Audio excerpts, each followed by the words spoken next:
Əmirül-Mömin nə dedi? Dedim mənim atamın deyir dəftərçəsinə baxırdım. Atası dünyasını dəyişmişdi. Baxdım gördüm ki, onun qeyd dəftərçəsində sənin aton Əbu Talib 80 min dirhəm mənim atama borclu olub.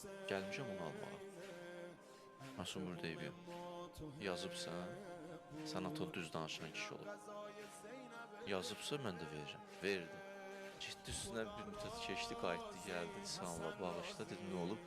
Dedi, sən demə, atam sənin atama borclu olub 80 min. Mən eləmişəm, sənin atam mənim atama borcluymuş.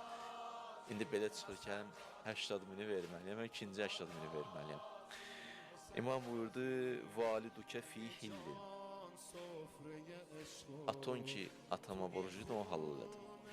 80 min ki, aton atama borclu, o halal elədim, narahat olun. O ki, qaldı mən verdiyimə, vəlləzi qəbəstuhu minni, huvəllək. Verdiyimizi də almarıq, o da sənin. Biz vermişik, almarıq. Əhl-i beyt bu cürdür. Əhl-i beyt bu cürdür.